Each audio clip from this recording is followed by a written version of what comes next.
Shalom saudara sekalian, hari ini kita kembali merenungkan firman Tuhan, dan firman Tuhan diambil dari 2 Samuel pasal 15 ayat 13 sampai dengan yang ke-37.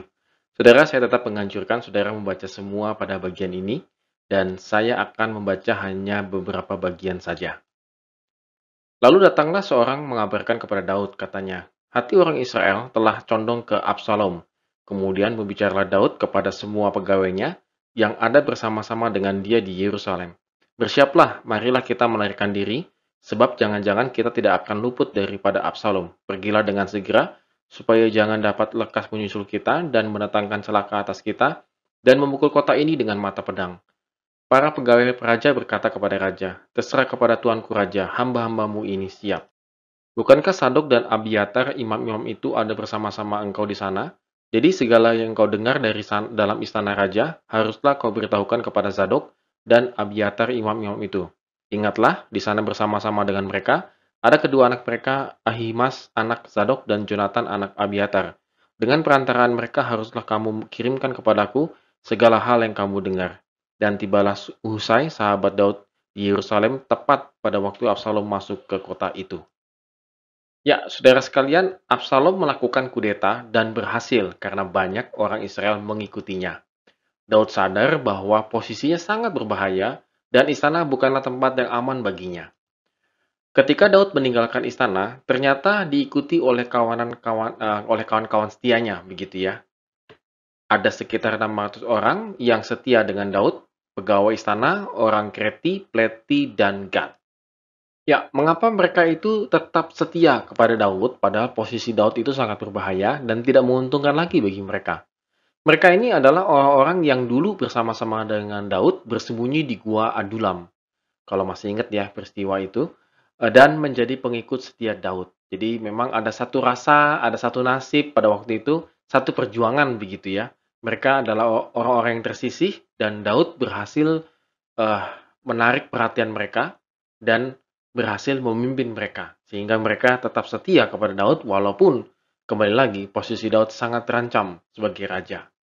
Di antaranya itu adalah pengawal pribadi raja, termasuk Itai, orang Filistin.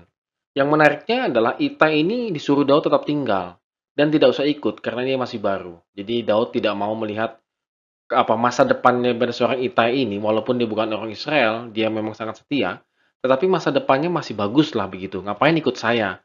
Karena ini dalam situasi pelarian, bukan dalam situasi yang aman dan damai dan tentram, tapi dalam situasi perang dan pelarian. Ternyata Itai bersikukuh dikatakan bahwa demi Tuhan yang hidup dan demi hidup tuanku raja, di mana di situ hambamu juga ada. Artinya bahwa kesetiaannya itu bukan hanya demi Daud, tetapi juga demi Tuhan. Saudara, di sini kita bisa melihat bagaimana Daud itu menunjukkan kasih setia Tuhan di dalam kehidupannya.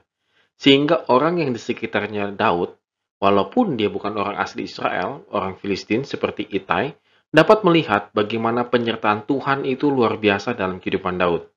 Sehingga Itai yakin bahwa Tuhan yang Daud sembah itu adalah Tuhan yang benar. Kalau Daud menunjukkan sikap yang sebaliknya, sebuah sikap yang negatif, saya rasa Itai juga akan ambil langkah 1000 dan akan meninggalkan Daud dan akan berpihak kepada Absalom. Karena ia melihat dengan mata kepalanya sendiri bagaimana Daud hidup tidak sesuai dengan kehendak Tuhan. Tetapi karena Daud hidupnya sungguh-sungguh sesuai dengan kehendak Tuhan, maka Itai mau tetap mengikuti Daud kemanapun ia pergi. Itai tetap setia, meskipun tidak ada alasan baginya untuk bersikap demikian. Artinya, dia sudah teguh memiliki prinsip yang sangat kuat untuk tetap setia kepada Daud. Seperti Daud setia kepada Tuhan, maka Itai pun secara tidak langsung ingin setia kepada Tuhan. Saudara sekalian, hal ini menggambarkan kesetiaan Tuhan. Meskipun Daud manusia berdosa, ia tidak meninggalkannya. Saudara, saya rasa ini juga hal yang sama yang akan terjadi dalam kehidupan kita. Seringkali Tuhan itu sangat setia dalam kehidupan kita. Dalam kondisi apapun yang sedang kita hadapi, mungkin kita sedang marah, sedih, kecewa, dan lain sebagainya, Tuhan tetap setia kepada kita.